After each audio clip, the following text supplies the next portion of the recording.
My name is Vivian Hale. I'm 34. 3 months ago, I flew 18 hours to attend my younger sister's wedding. When I got to the venue, my own parents stood in the doorway and told me to leave. Only family is allowed, my mother said. You weren't invited. I stood there in the dress I'd bought 2 months earlier, holding a gift I'd wrapped the night before in a hotel room, and I watched my mother's face show absolutely nothing. No guilt, no hesitation, just a door closing. Here's the part that made it unbearable. I had signed every vendor contract for that wedding, every single one. My name, my credit card, my signature. 3 days later, my mother called. Not to apologize. She called about a bill, $38,000. And what I said back, she did not see coming. Before I get into it, if you enjoy stories like this, consider liking and subscribing, only if you genuinely mean it. And drop your city in the comments. I'd love to know where you're watching from. Let me take you back to last November, the night my sister got engaged. It was a rainy Tuesday in London when my phone lit up with a video call from Paige, my sister, 26, fresh out of college, still living 10 minutes from our parents in Millbrook, Georgia. I picked up and her whole face was glowing. I'm engaged, she squealed, holding the ring up to the camera. Tyler proposed last night at the vineyard. It was perfect. I felt real joy for her. Paige, that's incredible. Congratulations. Thanks, his family's so excited. The Bradshaws already offered their barn for the venue. Can you believe it? I knew the Bradshaws. Everyone in Millbrook did. They owned the biggest car dealership chain in 3 counties, and Tyler was their youngest son, polite, good-looking, old money. My mother, Carol, drifted into frame behind her, arranging something on the counter. Hi, honey, she said, smiling in a way that didn't reach her eyes. Exciting news, right? It really is, I said. I'll start looking at flights. When's the date? Carol's smile flickered. Oh, don't waste money on a plane ticket. It's going to be small. Mom, it's Paige's wedding. I'm coming. We'll see, she said, and stepped out of frame. I should have paid more attention to how hard she was working to talk me out of it. 2 weeks later, my mother called again, and this time it wasn't to chat. The venue needs a credit card on file, she said. Your father and I don't have the credit for it after the refinance, and Paige just graduated. She has no history. We just need someone with good credit to sign. You'd be doing your sister a huge favor. How much? Total's about $41,000, but you'd only put down $3,500 as a deposit. The rest gets billed after. $41,000 under my name. I should have said no. I'd co-signed a car loan for my father when I was 22 and spent 3 years untangling it from my credit report. I'd wired my mother $4,000 at 28 for a plumbing emergency that turned out to be my sister's tuition. But this was my little sister's wedding, and I was the one with the stable job and the good credit and the London salary. Fine, I said. Send me the contracts. I signed every document that week without reading the fine print twice, because I told myself this was just what family does. Over the next 3 months, I watched the wedding come together from the outside. Paige started a group chat called Bradshaw Wedding Crew. I wasn't in it. I found out it existed when she accidentally forwarded me a photo of bridesmaid dresses meant for the group. I called twice to ask about seating, about whether she wanted me to give a toast. The first time she said she'd call me back.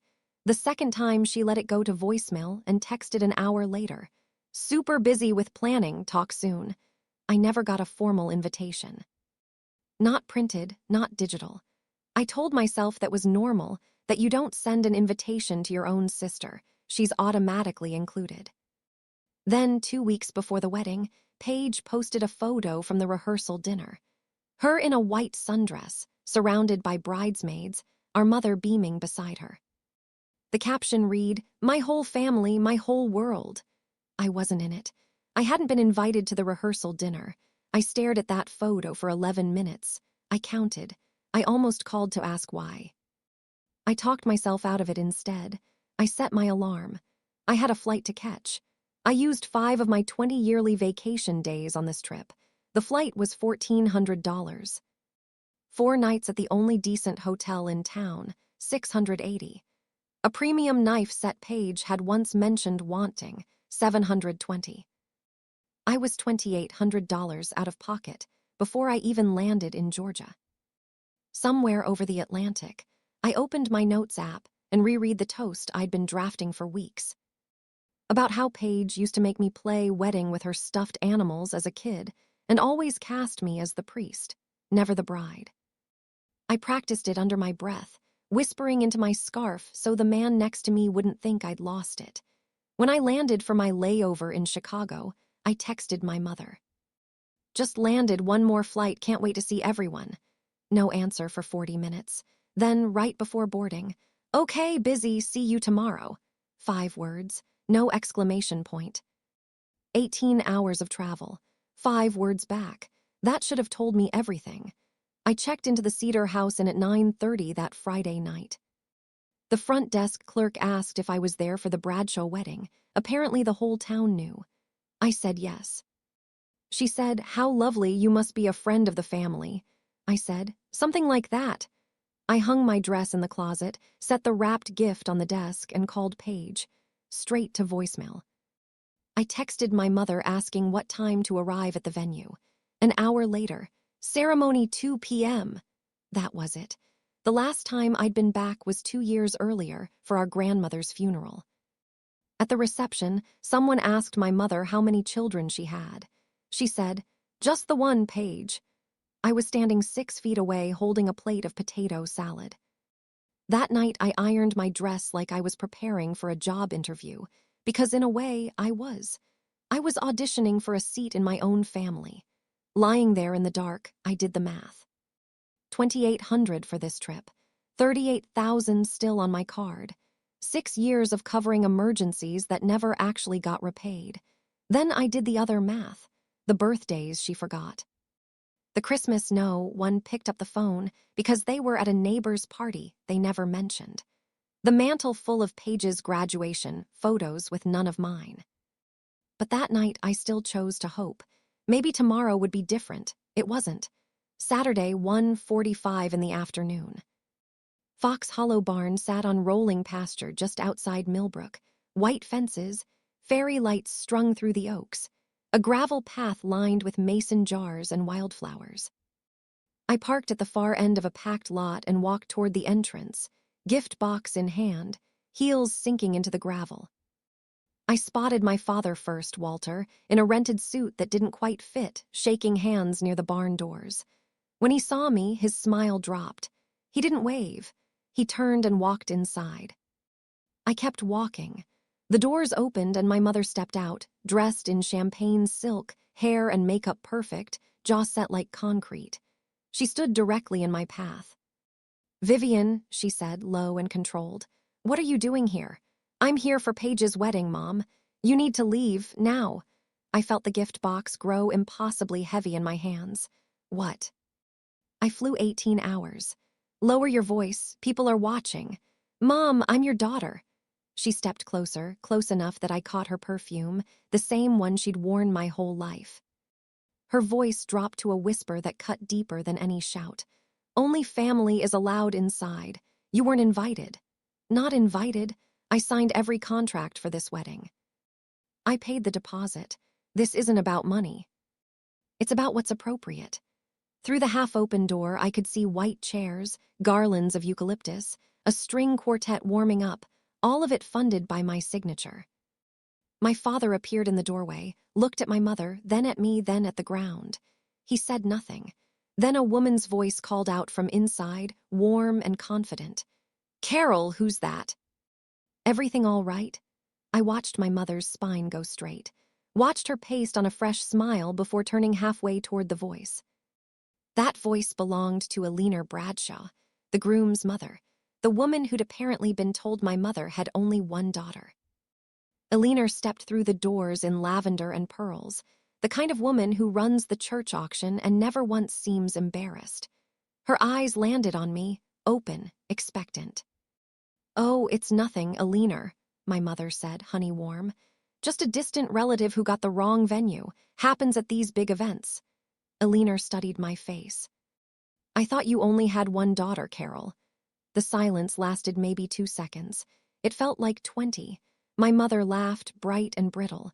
I do. This is a cousin visiting from out of town. She's confused about the schedule. Alina nodded slowly, glanced at me once more, and said the ceremony would start in 10 minutes. Then she went back inside. I looked at my mother. No guilt in her eyes, just fear. The kind that comes when a lie you've been feeding for months is about to choke you. A cousin, I said. Vivian, please. You told them you only have one daughter. How long have you been telling people I don't exist? She didn't answer. That's when I understood. She hadn't forgotten to invite me. She had erased me, and she'd been doing it for years. Every part of me wanted to walk through those doors and announce, loud enough for every guest to hear, exactly who I was and what I'd paid for. I didn't. I crouched down and set the gift box on the stone step.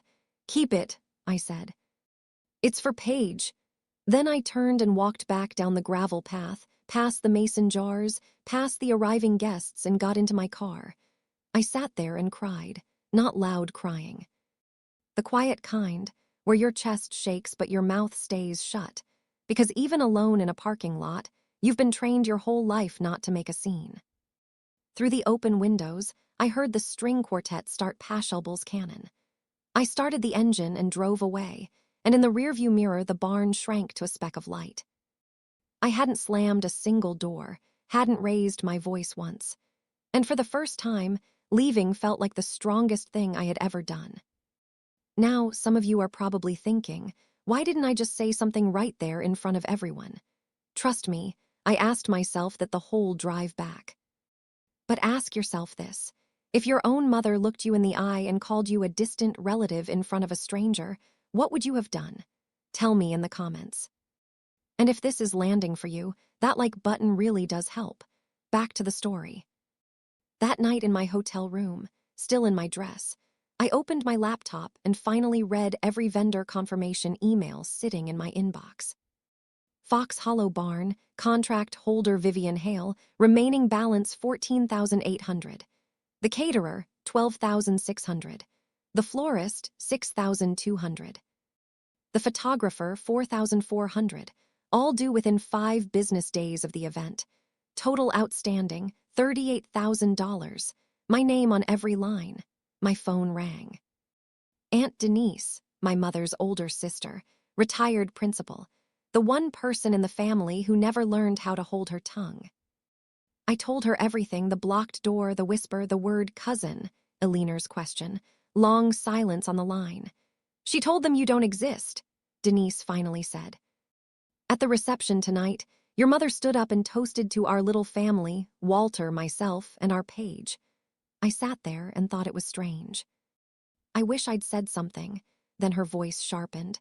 Those vendor contracts, whose name are they under? Mine, all of them. Then you listen to me. Your mama told a room full of people you don't exist. You don't owe that room 1 single cent. The next morning, Paige posted her wedding photos. 14 images. A family portrait with 6 people in it, 2 families joined, 1 daughter missing. Caption, surrounded by everyone who matters. I read it 3 times. Then I opened the invoices again. $38,000 due Thursday. Something shifted in me.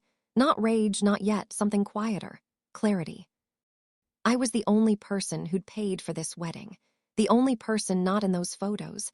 And the only person getting billed for a party I'd been thrown out of. Something had to give, and it wasn't going to be me. That afternoon, Paige left me a voicemail instead of calling. Hey, the wedding was amazing, literally perfect. Sorry things were kind of weird yesterday. Mom said it was for the best. And honestly, I think she was right. It would have been a lot to explain.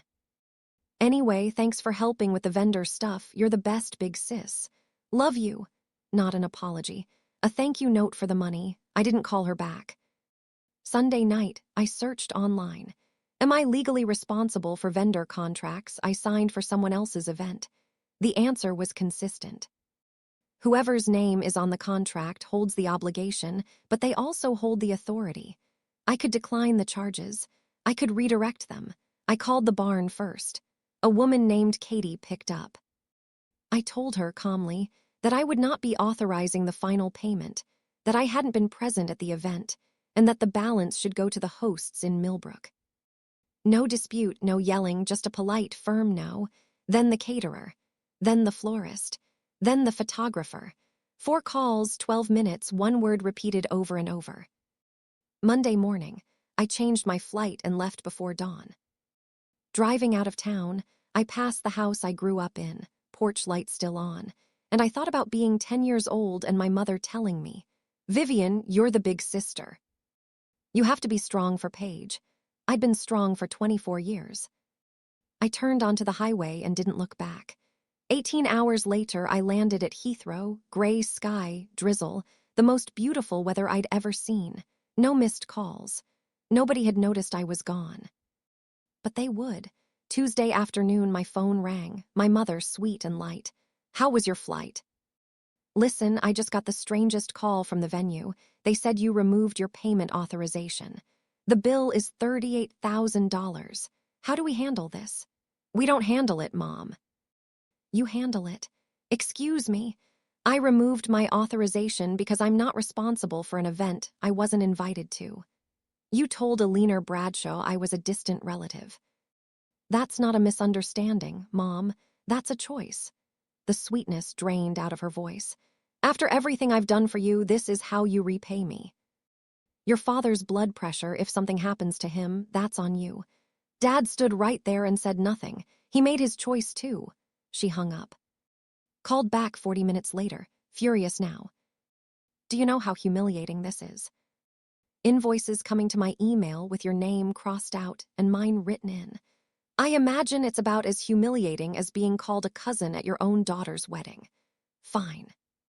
I'll tell everyone what kind of daughter abandons her family over money. Go ahead. I'd rather be the daughter you badmouth than the daughter you pretend doesn't exist." That one landed. I heard her breath catch. Then quieter, "Your father could have a heart attack over this. That blood is on your hands." "Dad's health is between him and his doctor," I said. "Not me and my credit card." She hung up again. I put the kettle on. By Wednesday, the whole family had been activated. Paige called crying, saying she and Tyler didn't have $38,000, that I was ruining their new marriage. I asked if she'd known our mother was going to turn me away. Mom said it would be easier that way, with the Bradshaws being traditional and all. It wasn't personal, it was just simpler. You knew before the wedding. I didn't think they'd actually turn you away. Then, straight back to business. "Can we please just focus on the bill?" My father called that afternoon, which he almost never does. "Your mother's very upset. Can you be flexible for the family?" "Dad, did you know she told people I'm not your daughter? Were you there when she called me a distant relative?" Nothing.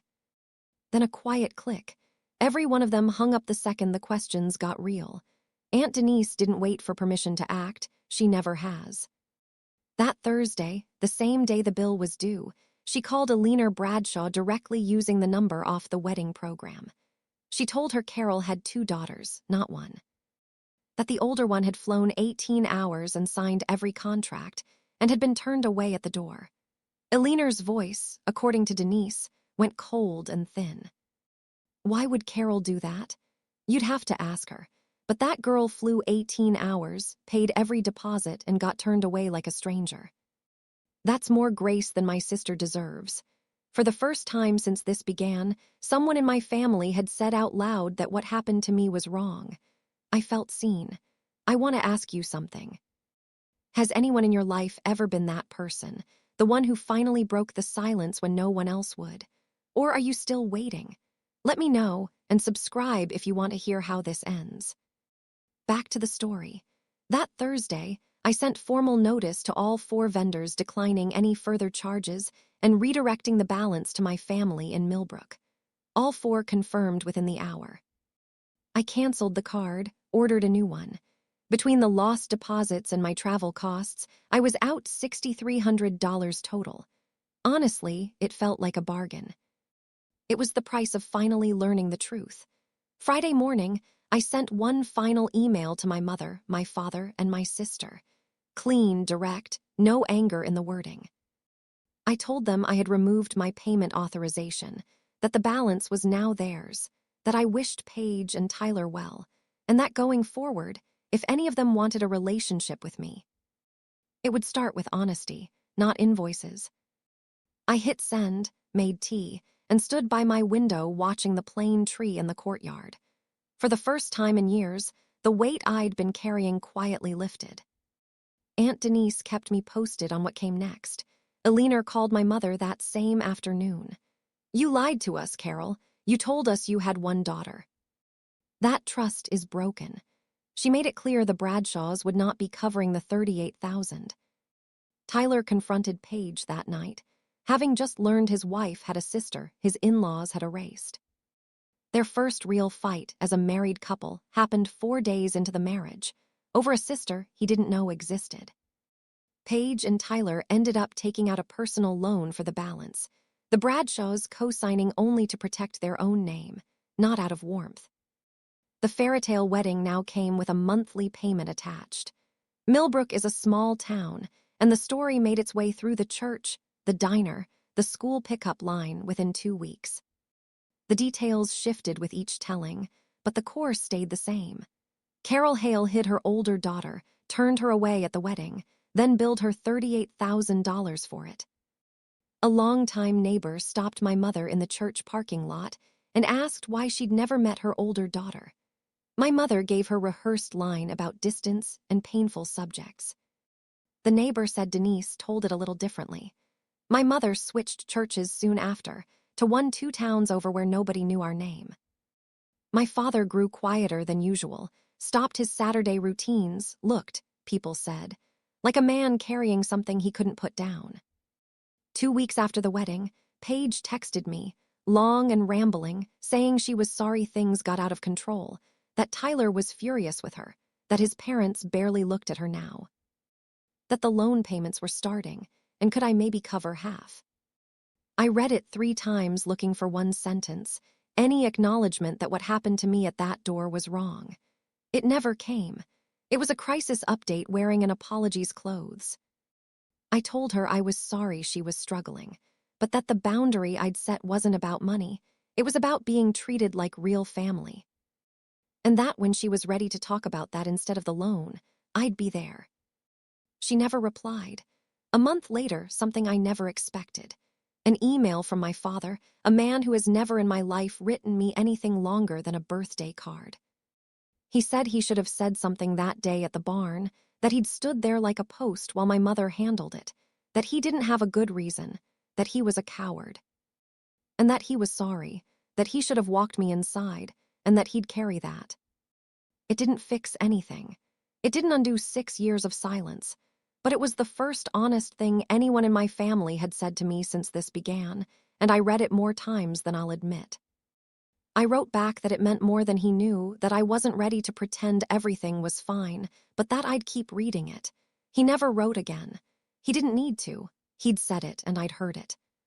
6 months have passed since that Saturday at Fox Hollow Barn. I got promoted at work, senior engineer. My boss cited leadership under pressure in my review. She had no idea how right she was. I started therapy, not because of the wedding, but because of the 34 years before it. We've been unpacking what my therapist calls functional overresponsibility, the belief that if I just perform well enough, sacrifice enough, carry enough, the people I love will finally see me. It's the engine that powered every check I ever wrote, and every time I said fine when I meant this hurts. I talk to Aunt Denise every other Sunday. She keeps me gently updated, so I'm never blindsided. My parents have paid down about 1/3 of the $38,000 using retirement savings. The rest sits on Paige and Tyler's loan, a steady source of tension in their marriage. Eleanor still hasn't forgiven my mother. Paige and Tyler are in counseling. My mother hasn't called, emailed, or texted since. Denise says she calls the whole thing Vivian's tantrum. I suppose that's easier than calling it what it actually was. I don't hate my mother. I've spent a lot of therapy hours making sure of that. She's flawed and scared, and she built an image of a perfect family because the real one felt like it wasn't enough. And somewhere along the way, I became the piece that didn't fit her frame. That's not an excuse. It's just what happened, and part of growing up is accepting that the people who raised you are just people stumbling through their own fears, too. But I'm telling you this because maybe you're living some version of it. Maybe you're the one flying 18 hours, literally or otherwise, to show up for people who won't hold the door open for you. Maybe you're the one signing the contracts, covering the costs, swallowing the silence, and calling it love because you don't know what else to call it. I did that for years. I called it duty. I called it being the bigger person. And every time I absorbed another insult and pretended the empty chair at the table didn't bother me, I lost a small piece of myself. A boundary isn't punishment. It isn't revenge. It's the moment you say, I'm worth more than this, and then you actually act like it. $38,000 was the price of my freedom, and I don't regret a single dollar I didn't pay. If you're the one who always pays, emotionally, financially, spiritually, for a seat at a table that was never really built for you, maybe it's time to build your own table and sit at the head of it. I didn't lose my family that day at the barn. I found myself, and she was worth the wait. Thank you for staying with me through this one. It means a lot. I want to know, if you were in my shoes, would you have paid the $38,000, or would you have drawn the line? Tell me pay or boundary in the comments. I'll be reading every one. And where are you watching from tonight? If this story meant something to you, go ahead and hit like and subscribe. I share stories like this every week about family, about boundaries, and about finding your voice when the people closest to you try to take it away. I'll see you in the next one.